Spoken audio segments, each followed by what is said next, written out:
Gastrulasi dipersembahkan oleh kelompok Herdenataceae. Selamat menonton. Awal muasal terjadi gastrulasi adalah adanya perubahan sel dan melepaskan satu persatu keluar. Ini adalah proses menuju tahap gastrula. Ciri khusus dari gastrula adalah adanya gerakan morfogenetik sel sesuai dengan peta nasibnya.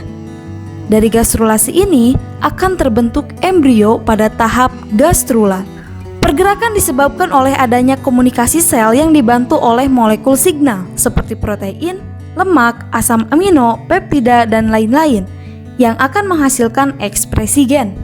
Proses dasarnya adalah terjadi proliferasi atau pembelahan sel, interaksi sel, ekspresi gen, diferensiasi, dan migrasi. Beberapa istilah gerakan morfogenesis yang perlu diketahui adalah epiboli atau penyebaran mikromer dari kutub amina ke batas makromer kutub vegetatif, lalu ada involusi atau pelentikan di daerah perbatasan BDB dan BVB yang diikuti oleh invaginasi atau pembentukan suatu lubang ke dalam membentuk gastrosol atau archenteron. Ada ingresi atau migrasi sel secara individual dan ada delaminasi yaitu pemisahan suatu lapisan sel secara lembaran. Sekarang mari kita cari tahu gastrulasi pada Asterias, Amphibia, Aves, dan Mamalia. Gastrulasi pada Asterias diawali dengan adanya epiboli atau cairan mengalir dari kutub amina ke kutub vegetatif, lalu pendataran kutub vegetatif, invaginasi kutub vegetatif, involusi, endoderm dan mesoderm, lalu mesoderm pada BDB dan BVB mengalami migrasi. Akhirnya akan terbentuk 3 lapisan embrionik dan gastrosol. Gastrulasi pada amfibia. Ini berbeda dengan Asterias karena terdapat yolk di kutub vegetatif. Pergerakan diawali dengan epiboli atau migrasi sel dari kutub amina ke batas makromer. Lalu indentasi pada batas mikro dan makro. Diikuti dengan invaginasi endoderm dan mesoderm. Lalu involusi endoderm atau melentiknya endoderm. Pada akhirnya akan terbentuk 3 lapisan embrionik dan gastrosol.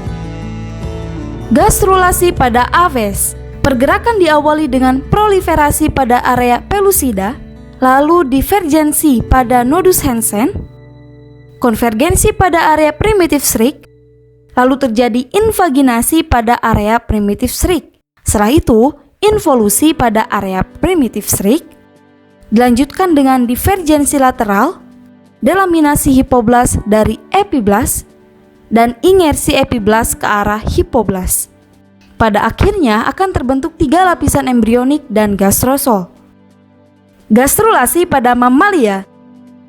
Ini diawali dengan implantasi blastosis dengan inner cell mass di dalam. Inner cell mass atau ICM terbelah dengan rongga gastrosol, lapisan epiblas, dan hipoblas. Lalu akan terjadi delaminasi trophoblas menjadi mesoderm ekstra embrio. Setelah itu, terjadi diferensiasi trophoblas menjadi syncytiotrophoblas atau luar dan cytotrophoblas dalam. Hipoblas akan berkembang menjadi endoderm dan berproliferasi menjadi endoderm ekstra embrio. Syncytiotrophoblas bergabung dengan endometrium uterus menjadi plasenta. Pada akhirnya akan terbentuk 3 lapisan embrionik dan gastrosol. Dari gastrulasi hingga terbentuk embrio pada tahap gastrula, dapat disimpulkan bahwa akhir dari gastrulasi akan terbentuk rongga gastrosol atau primitive gut atau archenteron, lalu akan terbentuk orientasi, mana dorsal, mana ventral, mana anterior, mana posterior. Di sini terbentuk sumbu tubuh atau struktur dasar embrio.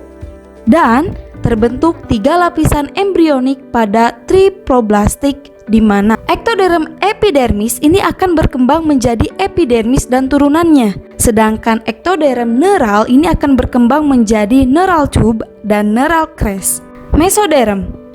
Mesoderm nantinya akan berkembang menjadi notochord, sistem peredaran darah, organ dan sistem urogenital, somit, serta lapisan rongga dada dan perut.